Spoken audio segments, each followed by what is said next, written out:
Saka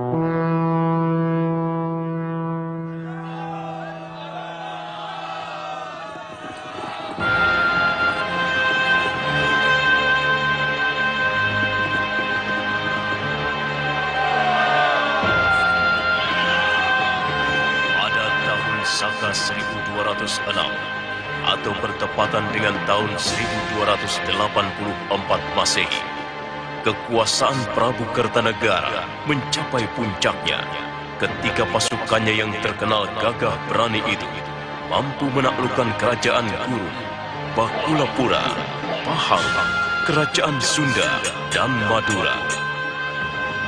Keinginannya untuk menaklukkan Swarna Bumi pun terlaksana dengan paripurna berkat kegagahan para senopati dan panglima-panglimanya yang gagah berani. Dalam ekspedisi ke Swarna Bumi, Dyah Wijaya dan Arda Raja, menantu Prabu Kertanegara, ikut mengambil perang.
Sebagai tanda kemenangan Singosari atas Swarna Bumi, didirikanlah patung Amogapasa dengan prasasti peringatan atas nama Prabu Kertanegara.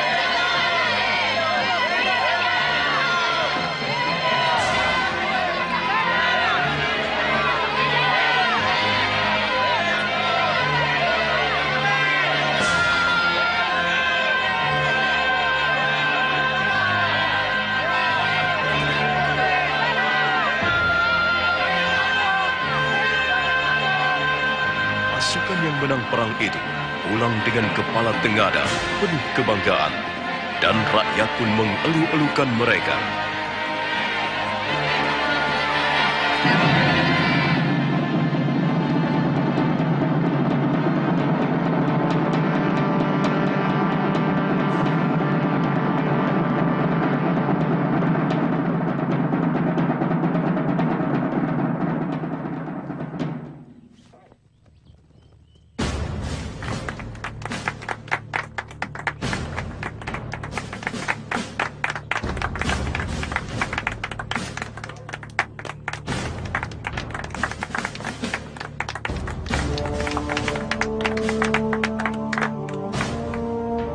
Prasasti Camunda ini sebagai tanda terima kasihku kepada prajurit-prajuritku yang dengan gilang gemilang meramah mancanegari dengan kapal-kapal samudranya yang perkasa.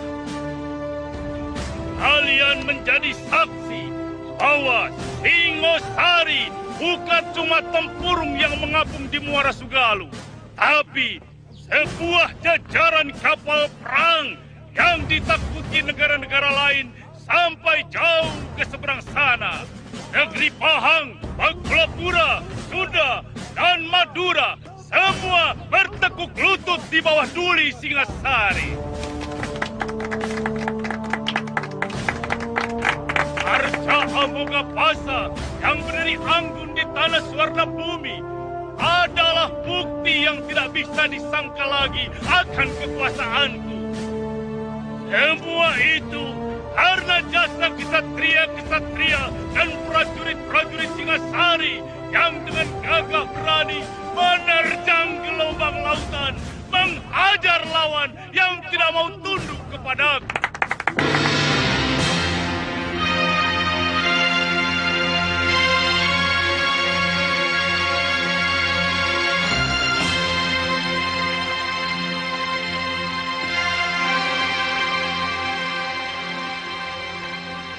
Pada masa kejayaan Kerajaan Singosari, ketika matahari kerajaan masih bersinar terang di langit Jawa Timur, Prabu Kertanegara duduk di atas singgasana megahnya. Singgasana itu bukan hanya lambang kekuasaan, melainkan pusat dari setiap keputusan besar yang mengguncang jagat Nusantara. Suatu hari, dengan suara lantang dan penuh wibawa, Sang Prabu mengumumkan sebuah titah agung. Dua nama muda disebutnya, Raden Ardaraja dan Raden Dyahwijaya, ditunjuk sebagai pengawal utama dalam upacara suci penghargaan kepada para kesatria. Bukan sembarang upacara. Ini adalah penghormatan tertinggi, persembahan untuk mereka yang telah menumpahkan darah demi negeri. Istana bergemuruh oleh gaung perintah itu, dan seluruh mata tertuju pada upacara yang kelak dikenang sebagai monumen hidup bagi para pejuang. Duli, Ayahanda Prabu. Jangan sampai ada yang alpa. Karena masalah ini akan digunakan oleh musuh-musuhku semacam Ramapati untuk merongrong kewibawaanku. Daulat Ayahanda Prabu. Ananda akan melaksanakan tugas sebaik-baiknya.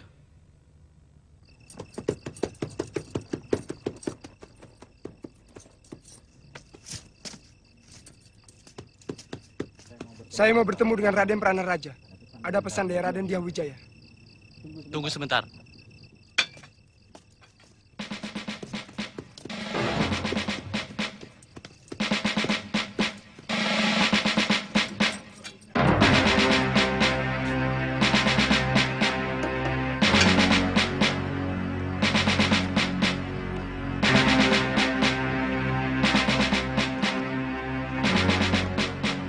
Ada apa? Raden ditunggu Gusti Dyahwijaya di rumah. Malam ini juga, Raden. Ada apa? Hamba kurang tahu, Raden. Baik, saya segera datang. Hamba mohon diri.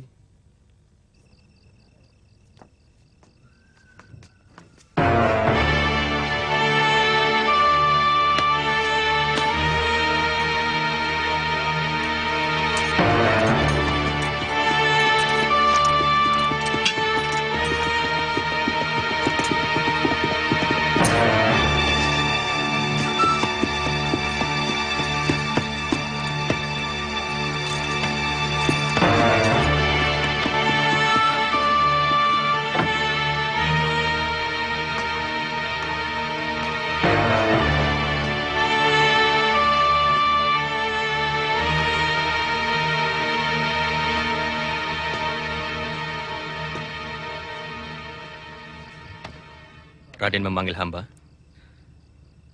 Begini, Paman Pranaraja. Gusti Prabu menginginkan siapapun yang berjasa pada kemegahan Singosari harus diberikan penghargaan. Ada satu orang yang terlupa untuk diundang, yang sebenarnya tidak kecil jasanya.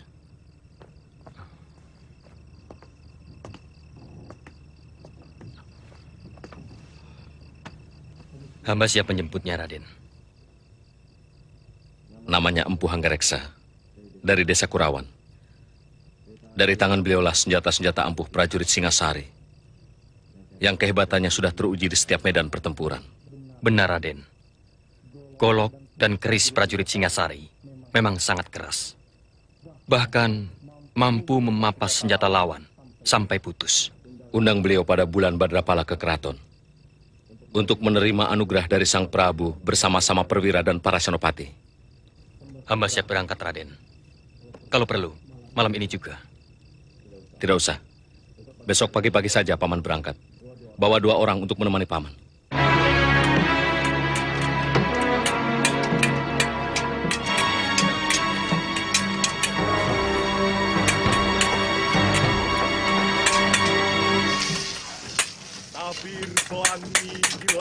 Kurawan, laksanakan selendang bidadari kayangan.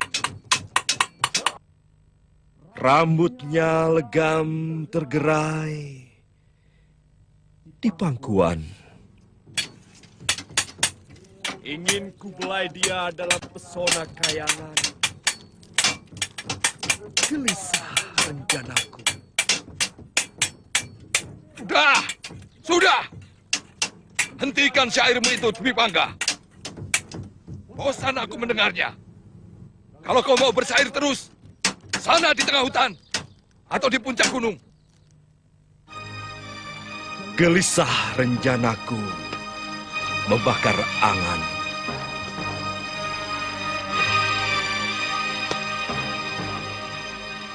Dewi, aku ingin menuai kasih sayang. Bersama mandi pelangi, remang petang. Laki-laki kok jadi tukang syair? Anak empu itu kan seharusnya jadi empu. Jadi empu yang lebih bagus, yang lebih hebat dari saya. Hei, ini malah jadi... Dwi Pangga memang tidak pernah tertarik dengan pekerjaan ini, Romo Empu. Dia pernah ngomong sama saya. Katanya, empu itu mengabdi bagi para pembunuh. Tapi kalau penyair adalah pencinta kehidupan. Itu kata dia loh, Romo. Bukan saya. Pintar bicara anak itu. Syair juga bisa menumpahkan darah.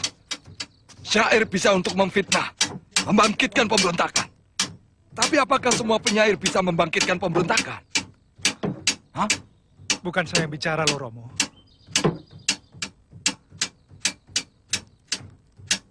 Dan Dwi Pangga.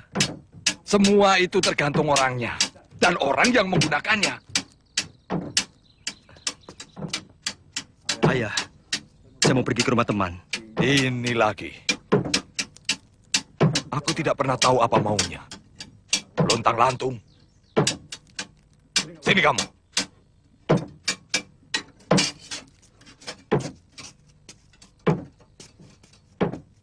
Di sini tempatmu. Bara api dan besi akan menempa dirimu menjadi manusia tangguh. Paham? Bagus. Menjadi empu itu tidak indah. Bahkan para kesatria menaruh hormat. Ini adalah pekerjaan orang-orang mulia.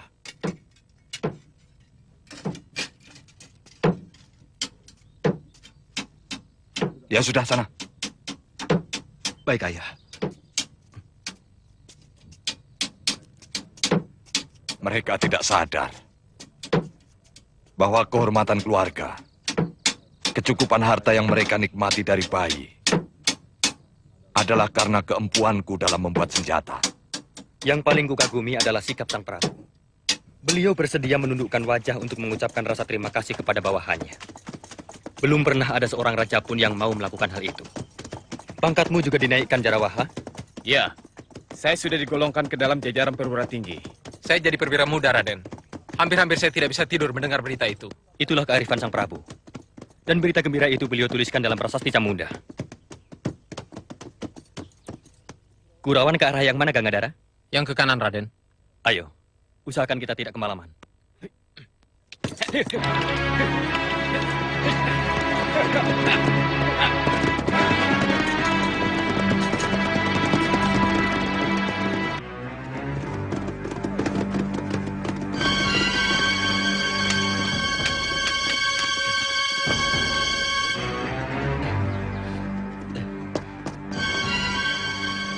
Jom. Ada mangsa datang, Kakang. Berapa orang? 3 orang, Kang. Enteng.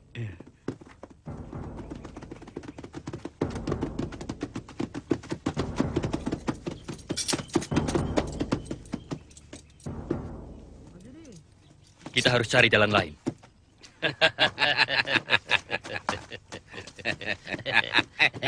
Di medan yang terbentang menuju wilayah perbatasan, langkah kuda Raden Ardaraja mendadak terhenti. Sebuah pohon raksasa tumbang melintang, seolah menjadi tembok alam yang memisahkan kekuasaan raja dengan kekuasaan liar. Dari balik semak, muncul dua sosok asing yang tidak mengenakan lambang kerajaan. Mereka menuntut upeti, 20 ringgit, bukan untuk kerajaan, tapi untuk mereka sendiri. Ternyata, di balik rimba dan bayang-bayang, ada kekuasaan lain yang tumbuh. Kekuasaan yang tidak mengenal titah, hanya mengenal kekuatan. Saat itulah Raden Ardaraja menyadari bahwa menjaga kehormatan kerajaan tak hanya dilakukan di medan perang, tetapi juga di titik-titik gelap yang nyaris tak tersentuh hukum. Kurang ajar.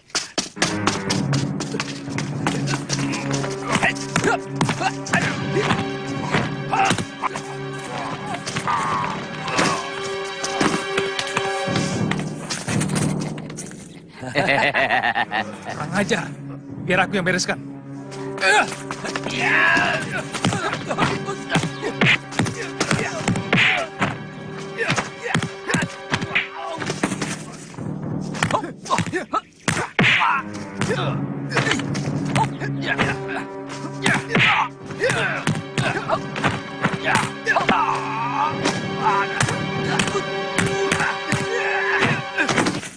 Kalian telah berani melawan prajurit Singasari, berani melawan kerajaan. Itu kesalahan besar. Dan setiap kesalahan harus dihukum. Ampun, Tuan. Tadinya saya juga tidak mau mengganggu, Tuan. Artinya, pekerjaanmu memang merampok, bukan? Ampun, Tuan.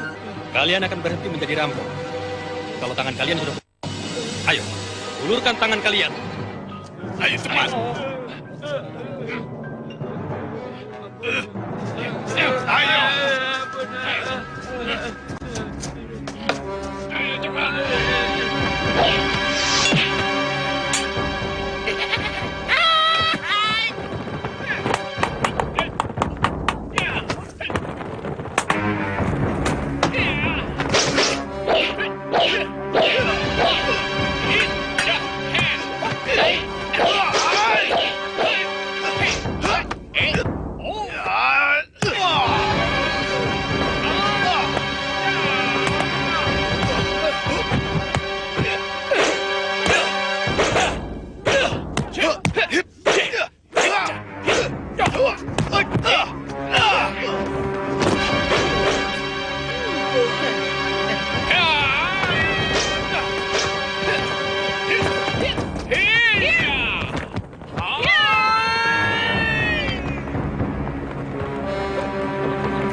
Hei,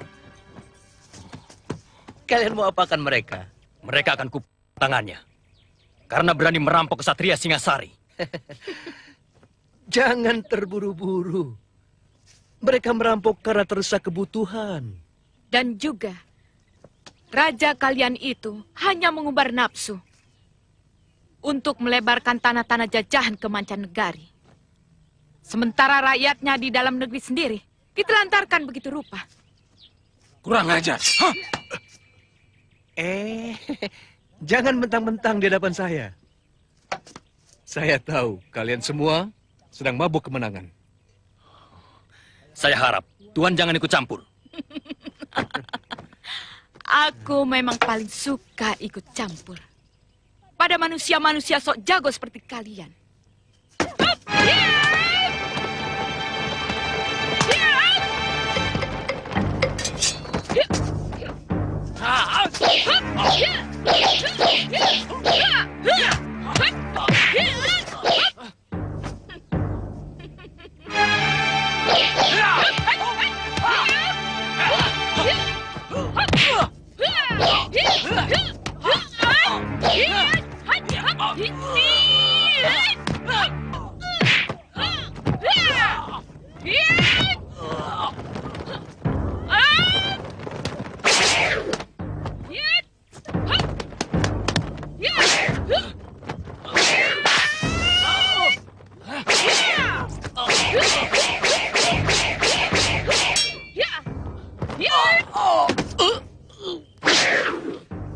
Ganggadara, Jarawaha, kemari.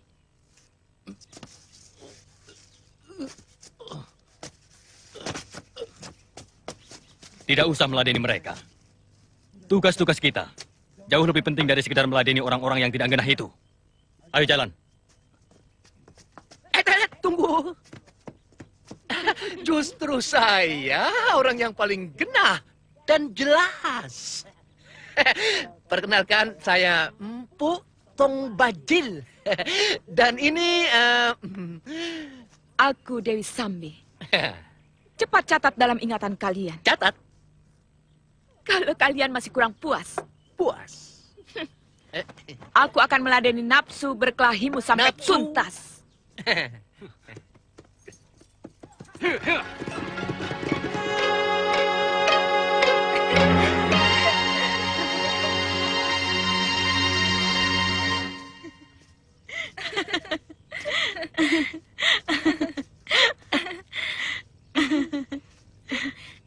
Pokoknya nanti kalau Kamandanu ada di candi, aku terus pulang ya. Jangan dulu ah, aku malu ngobrol sendirian sama Kakang Kamandanu. Masa aku harus nungguin orang pacaran? Tapi kamu harus menunggu aku di rumah Wak Kentrung ya. Kalau aku pulang sendirian, bisa-bisa diganjar sama bapak. Iya, iya. Ayo.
Dia sedang menunggumu. Aku tinggal ya. Aku malu. Kenapa harus malu? Alasanku apa? Melihat pelangi. Kau kenal dengan Kamandanu.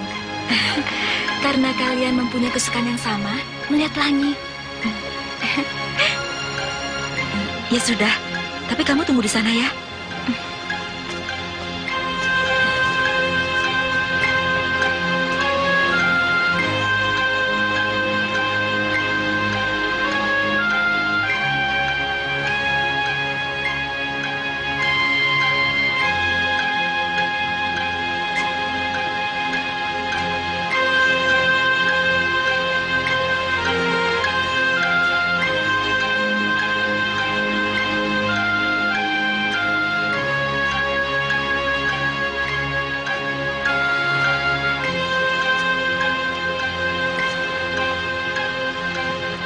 Kalau mau lihat pelangi, paling indah tempatnya di sini.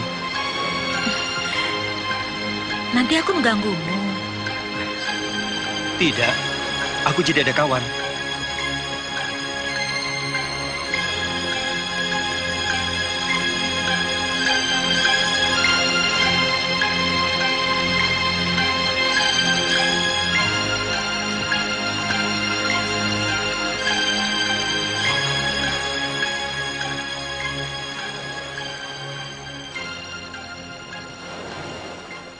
Jauh di halaman candi, sebuah kisah lain tengah tumbuh pelan-pelan. Dewi Nariratih, perempuan bangsawan dengan pesona yang memikat banyak hati, menjadi pusat perhatian kalangan kesatria. Di antara mereka, ada satu nama yang tak menyerah pada arus. Kamandanu, pendekar muda dengan hati setia dan cita yang tinggi. Ia mencintai Nariratih bukan karena kemewahannya, tetapi karena ketulusan yang tersembunyi di balik senyumnya. Namun cinta, sebagaimana sejarah sering mencatat, tak pernah berjalan sendiri. Dari kejauhan, muncul seorang pria lain, berpangkat, berpengaruh, dan percaya bahwa jabatan adalah tiket menuju hati sang dewi. Maka dimulailah kisah tentang cinta, kehormatan, dan perebutan yang jauh lebih tajam dari sebilah keris. Palastri, di mana Narirati? Aku tidak tahu. Aku juga sedang cari dia. Bohong. Tadi aku lihat kalian jalan berdua di dekat batas desa. Kalau sudah tahu, kenapa bertanya? Dia menemui Kamandanu, bukan? Aku tidak tahu. Mereka berdua di candi, kan? Ayo jawab! Laki-laki itu harus dihajar. Dia belum tahu siapa Dangdi.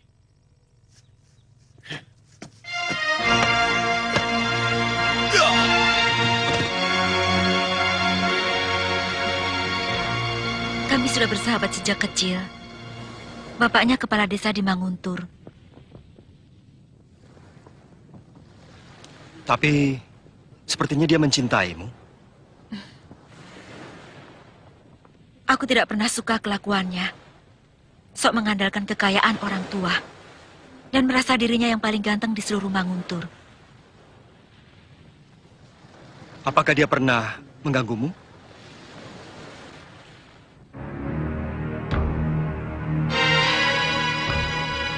Sekali. Ayolah Rati, tidak ada siapa-siapa di sini. Kau pasti akan beristri. Jangan, Kodangdi. Berani sekali lagi kau jamat. Aku akan berteriak, dan semua orang-orang kampung akan ke sini. Kita akan bersahabat, Dangdi. Sama seperti dengan Palastri, Suhita, dan yang lain-lain. Mestinya kau bangga, Narirati. Bahwa pilihanku jatuh pada dirimu. Kau tahu, berapa banyak gadis desa yang tergila-gila padaku. Ayo.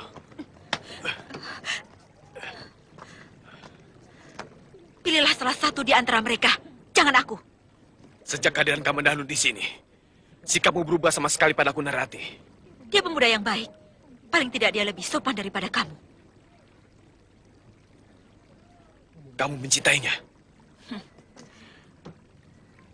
Itu urusanku. Siapapun tidak ada yang berhak mengetahuinya.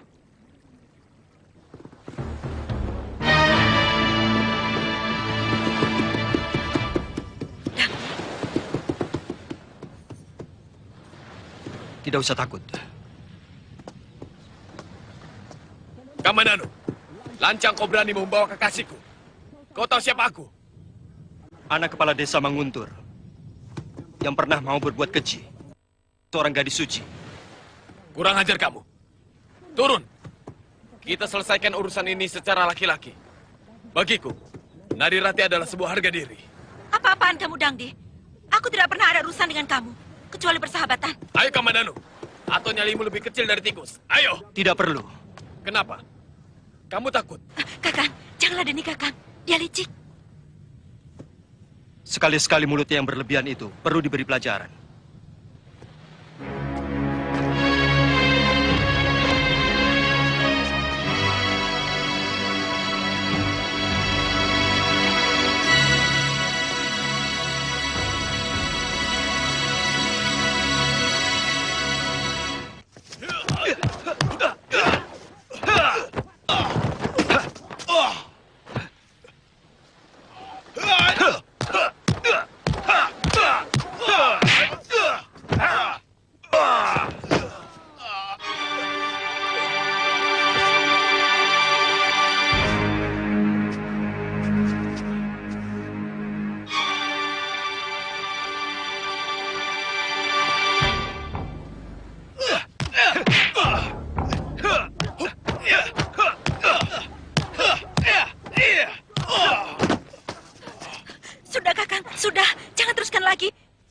Kamandanu, persoalan kita tidak cuma sampai di sini. Luka di kening ini harus kau bayar lebih mahal.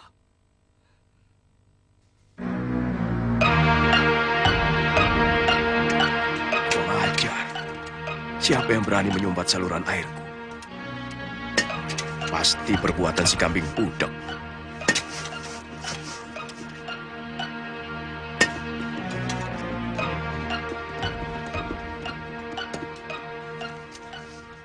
Hei, kau tahu di mana rumah Empu Anggareksa?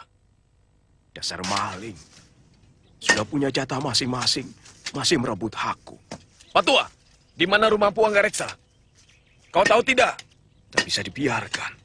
Saluran airku dirusak. Kamu jangan kurang ajar orang tua. Ditanya baik-baik kok tidak mau jawab. Dasar serakah. Maunya untung sendiri. Mungkin orang tua itu budak. Tidak, Raden. Dia sudah kurang ajar. Sama sekali tidak menghormat pada kita.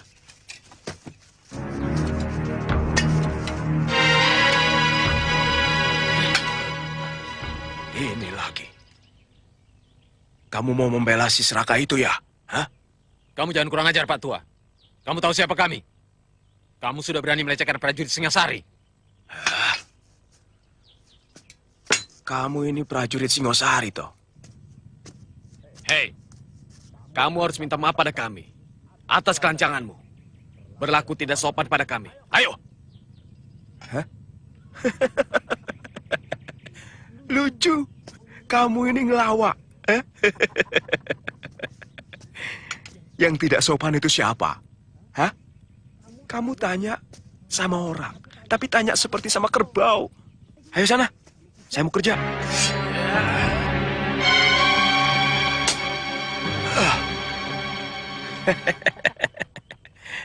Kok prajurit pedangnya kalah sama paculku? Benar-benar mau mampus orang ini.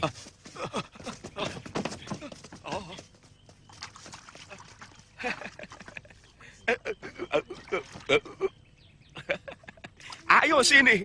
Yang perlu berantem itu kan kamu, bukan saya. Masa prajurit sama lumpur takut? Ah?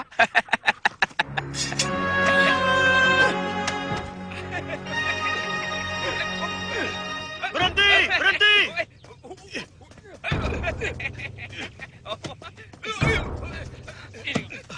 Kenapa orang tua itu disiksa?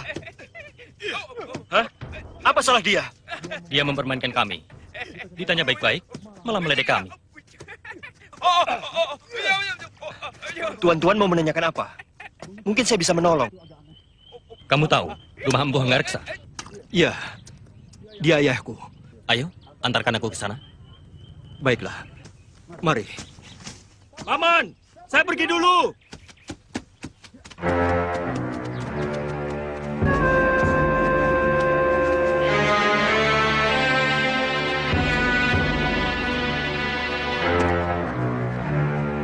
Pasti mau memesan senjata pusaka lagi. Dasar pembunuh.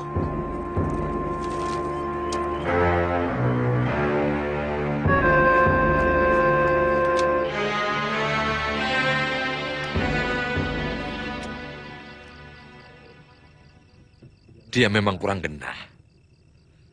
Cara berpikirnya kadang-kadang aneh.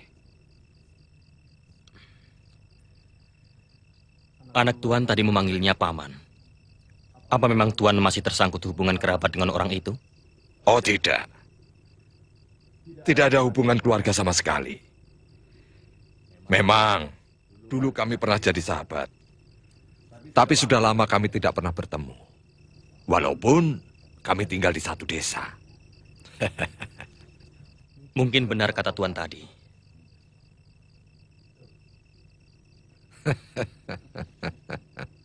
Sebenarnya, tanpa mendapat penghargaan sekalipun, saya akan tetap mengabdi kepada Sang Prabu. Dengan membuat persenjataan yang lebih hebat lagi.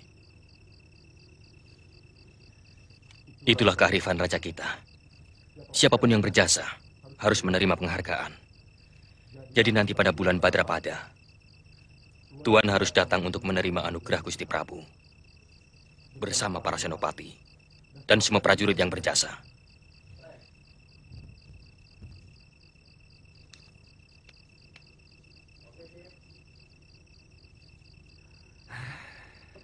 Kadang-kadang seperti mimpi. Orang desa seperti saya mendapat penghargaan dari raja.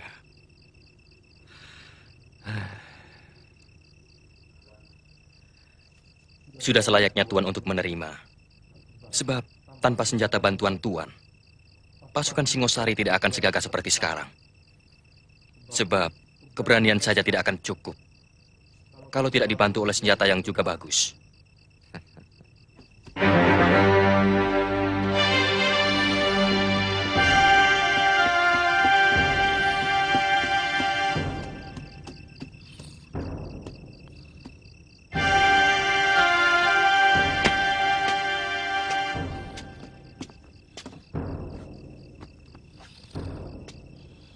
Wirat? Wirat?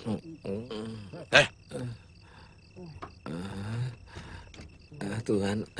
Guru ada di dalam? Sedang pergi, Tuhan. Guru setiap malam tidak pernah di rumah.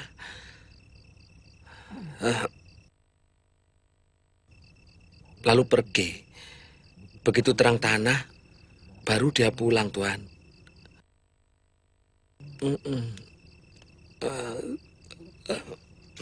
Jadi sekarang Ranubaya sudah mulai berkenalan dengan air api. Apa dia sedang menghadapi persoalan besar? Setahu saya, tidak, Tuhan. Cuma apa? Cuma dia bilang, dunia sekarang ini lagi mabuk, Tuhan.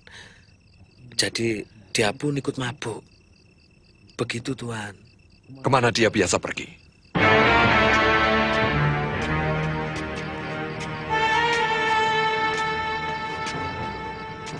Nah, di atas batu itu biasanya guru berada, Tuhan, sambil menikmati bulan yang memantul ke sungai. Apa yang dilakukan malam-malam di tempat seperti ini? Ya itulah, Tuhan. Guru itu sering berlaku aneh. Aneh? Iya. Beliau itu punya kegemaran yang tidak jamak dilakukan oleh orang lain. Katanya, Tuhan, dengan menikmati rembulan, kita akan bisa menyadari bahwa manusia itu sangat kecil dibandingkan dengan alam semesta. Dengan begitu, kesombongan pun akan sirna. Ya, ternyata dia tidak ada di sini. Sekarang, kau antarkan aku ke Gua Bukit Jamur. Tuan, kenapa tidak menunggu besok pagi saja, toh? Tidak bisa, Wirot. Besok pagi-pagi aku harus sudah ada di Singosari. Ditunggu oleh Gusti Prabu Kertanegara. Kenapa kau menjadi takut? Di pohon besar dekat goa, ada hantu gentayangan yang selalu mengganggu orang, Tuan. Kau tunjukkan saja tempatnya. Aneh. Kakang Ranubaya mendidik murid seperti ini. Kenapa dibiarkan jadi penakut? Tuan ikuti saja jalan setapak itu, Tuan. Terus lurus. Nah, nanti di balik bukit itu akan kelihatan bukit berbentuk payung raksasa.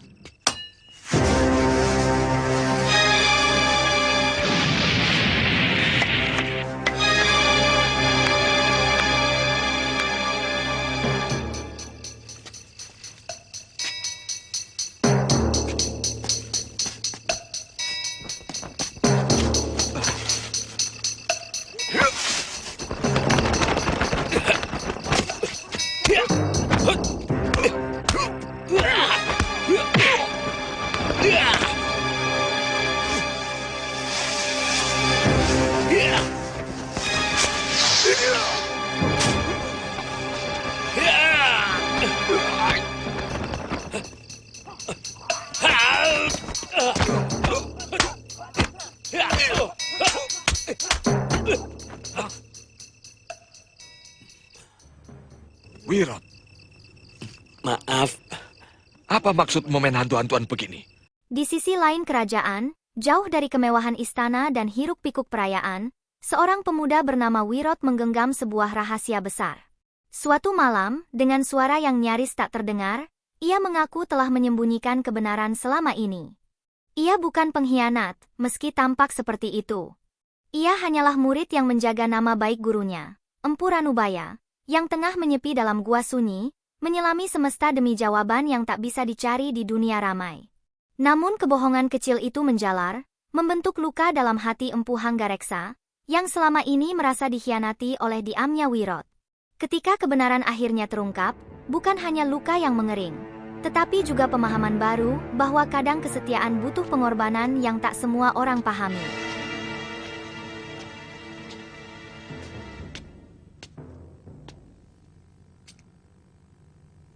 Kakang Ranubaya.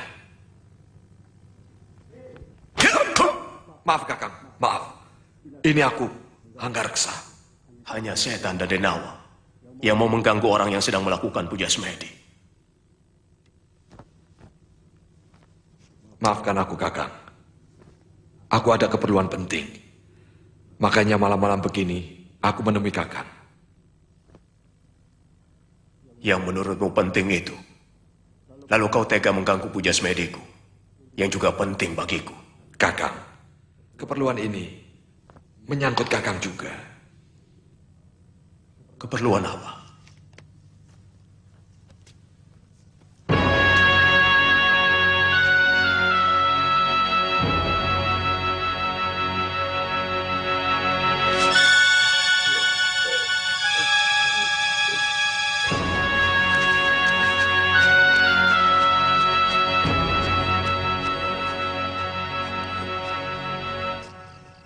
Aku yakin prasasti Camunda cukup menjadi bukti bahwa Sang Prabu adalah benar-benar manusia bijak. Ini merupakan kesempatan yang baik untuk kita, Kakang. Maksudmu, aku kau suruh mengabdi kepada Kertanegara? Kita bersama-sama membangun negara ini, Kakang. Hanggareksa, kalau selama ini aku mau membantumu membuatkan senjata-senjata pusaka, sama sekali bukan karena Kertanegara. Semua kulakukan karena persaudaraan kita. Hanya karena hormatku kepada guru yang menyuruh kita selalu bahu-membahu. Nah, memang amanat guru harus kita junjung tinggi, Kakang. Kita bersama-sama menyambut penghargaan Sang Prabu. Hanggareksa, aku melihat akhir-akhir ini kau sudah mulai berubah. Kau sudah mulai hormat dan mabuk kekayaan. Kakang keliru. Aku masih tetap Hanggareksa yang dulu. Adik seperguruan Kakang. Wujudmu mungkin iya. Tapi jiwamu sudah sangat begitu berubah. Kau sudah mulai menikmati hidup mewah dan mabuk kehormatan.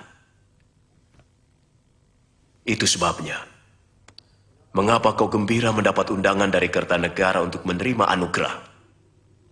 Apa salah orang menjadi bangga karena mendapat anugerah raja yang tidak semua orang bisa mendapatkannya?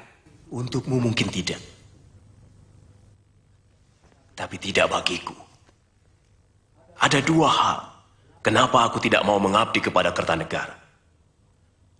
Satu, karena Kertanegara mewariskan watak Ken Arok yang nakal.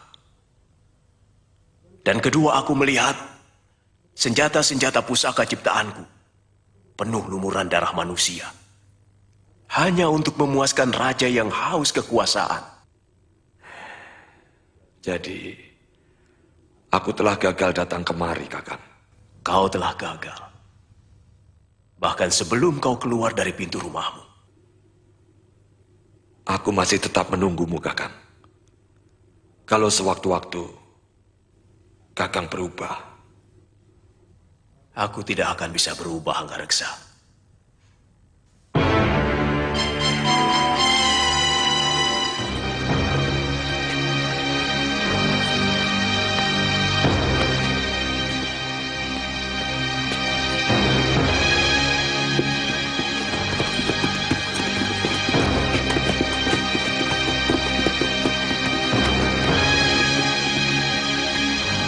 Raja Walid terbang bebas menusuk awan. Kepak sayapnya perkasa mencabik mega. Adakah di sana belenggu mengunci kebebasan? Hancurkan dia demi cinta.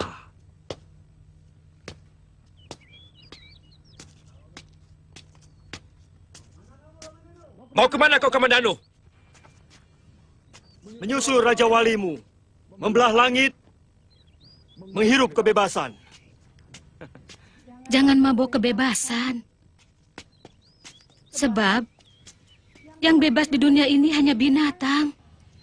Kebebasan lepas dari segala tekanan dan keharusan sepihak. Jelas, aku akan menagih dendam atas luka di keningku ini. Apa kau perlu membawa teman? Hanya karena urusan yang sepele ini? Hah? Aku selalu memberi lebih pada siapapun. Karena aku ingin kamu selalu kecewa dan sakit hati.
Akan kubuktikan ancamanku tadi.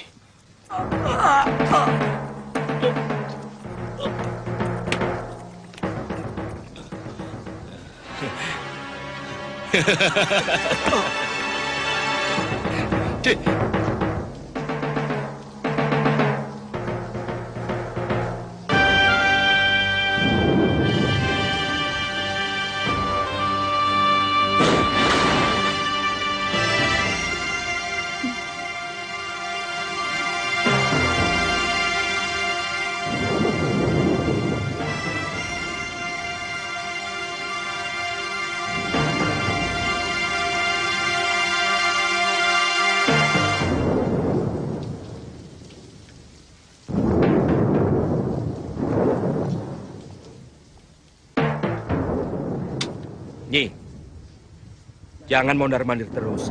Saya jadi ikut bingung. Kamandanu itu laki-laki dan sudah besar.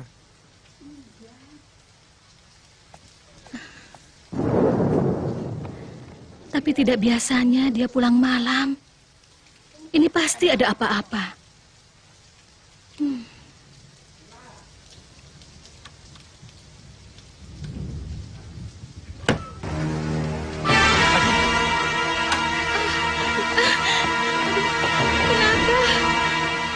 Siapa yang berani berbuat seperti ini terhadapmu, Gen? Kenapa kau pilih jalan kekerasan, adik Kamandanu? Kekerasan yang membuahkan kekerasan yang lain. Sebab dendam hanya bisa disiram dengan pembalasan. Dan pembalasan menumbuhkan dendam baru.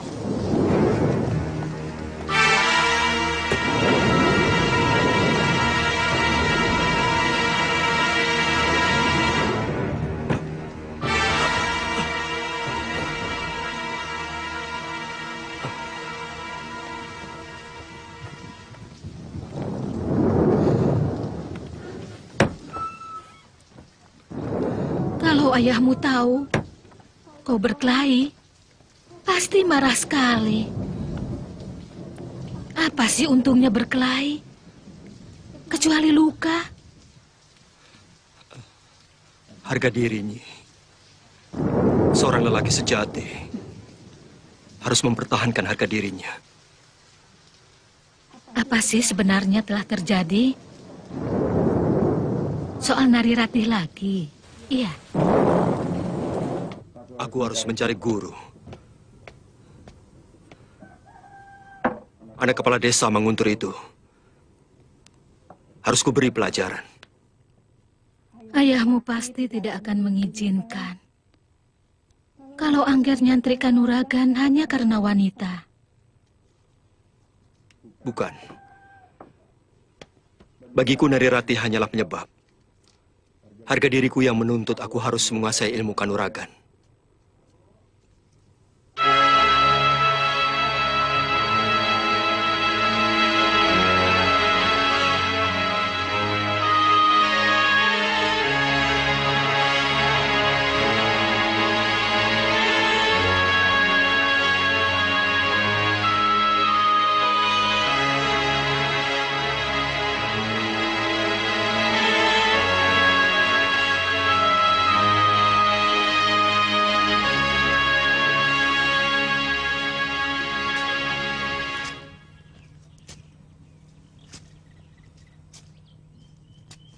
Dari tadi kamu murung terus.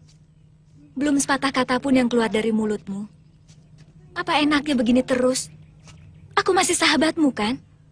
Aku tak ada nafsu untuk bicara. Ayolah, Rati. Teman dalam duka lebih sering kali bisa menolong. Kamu bertengkar dengan Kamandanu? Tidak. Dia baik. Baik sekali. Bahkan terlalu baik bagiku. Lalu, masalahmu apa?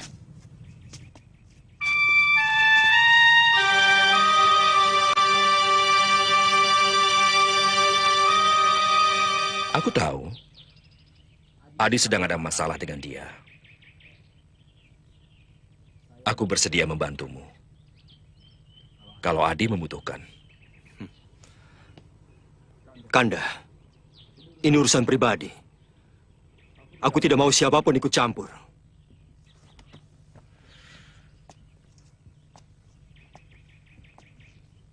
Kakang Dwi Pangga, sudahlah. Hentikan syairmu itu. Lelaki gombang. Parwati!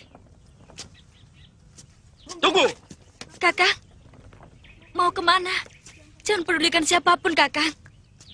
Parwati. Dia harus kuberitahu bahwa cinta itu gejala alam. Tidak bisa dipaksakan. Jangan-jangan Kakang telah merayu Parwati dengan syair-syair Kakang. Darimi, syairku bukan kain rombengan yang kuobral untuk siapapun. Syairku terlalu sakral untuk disebar dengan murah. Dia mencintaiku, tapi aku tidak bisa dengan gampang menerimanya.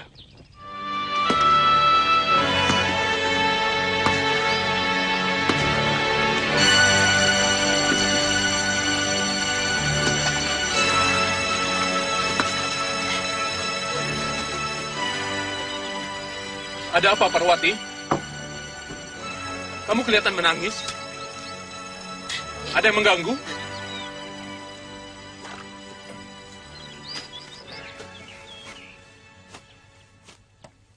Ada apa, Parwati?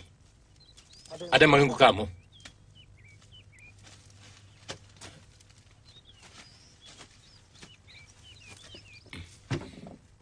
Aku tidak bisa dibohongin, Duk. Ayo katakan. Akan kuhajar orang yang berani mengganggu kamu. Kakang Dwi Pangga mengkhianatiku, Bapak. Dia bermesraan lagi dengan Darimi. Anak desa Tumangkor Lor itu. Kurang ajar.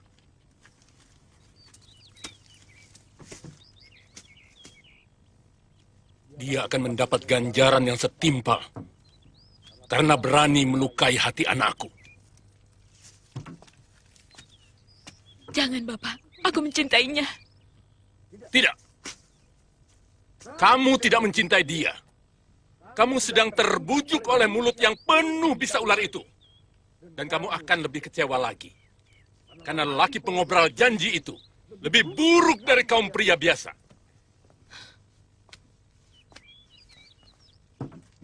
Aku benar-benar mencintainya. Aku suka syair-syairnya yang indah. Syair-syair itulah bisa yang memenuhi kerongkongannya, Parwati.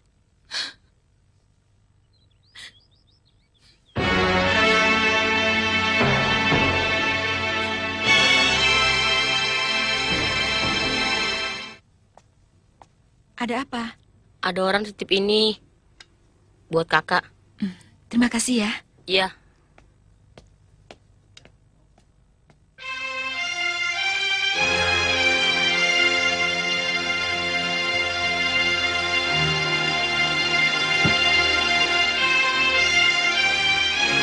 Kubuka daun jendela.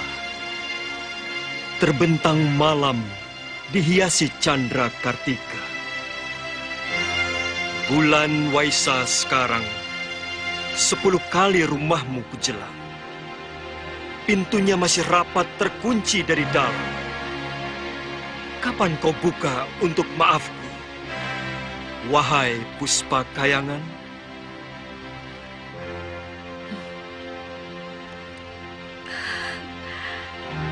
Tak kusangka Kakang Kamandanu pandai menulis syair yang begini indah.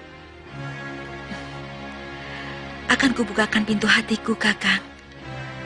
Akan kubukakan pintu maafku. Dwi Bangga!